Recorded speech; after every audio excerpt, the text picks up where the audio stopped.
At the White House yesterday, President Trump answered questions about Syria and Turkey and his decision to pull back U.S. troops.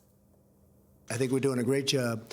I think the people of this country, I campaigned on ending the endless wars. We're all over the world fighting wars. We are doing the right thing, and I think the country feels that too.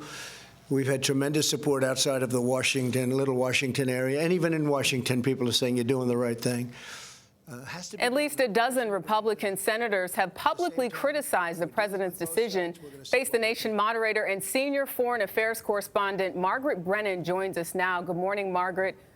Based on your reporting, is it your understanding that the president has a support from people within his administration and national security team on this issue? No, the Pentagon and State Department officials all the way up to the Secretary of State had argued for a much stronger response to prevent Turkey from harming U.S. allies in Syria. But this policy is being driven by the president's conviction here. He is totally convinced and solely focused that he needs to pull out U.S. troops. And this is despite official warnings from the White House that it had opposed the Turkish invasion. It was what President Trump said on that phone call to Turkey's President Erdogan that contradicted the U.S. stance, because he agreed to pull U.S. troops out of the area, and that was seen as a green light. Margaret, we heard the president threaten major economic consequences for Turkey if it goes too far. What exactly is the red line here?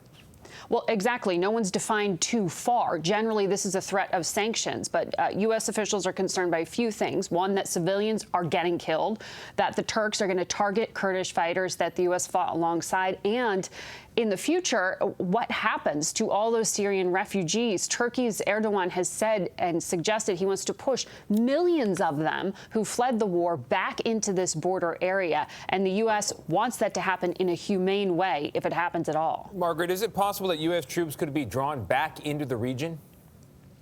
It always is in the Middle East. You won't lose money betting on that.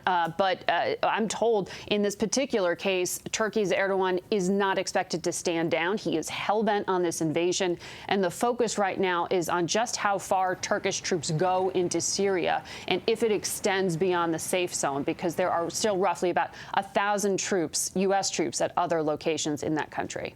Margaret, what happens with the ISIS fighters who are being held by the Kurds? What's likely to happen to them?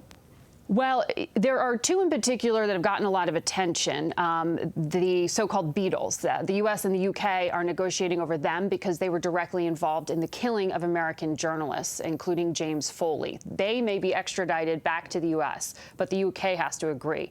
Other high-value ISIS detainees are being moved from prisons that had been jointly secured by the U.S. and Kurdish fighters into military prisons. But the challenge for months now is that there are thousands of fighters whose home countries strip them of citizenship.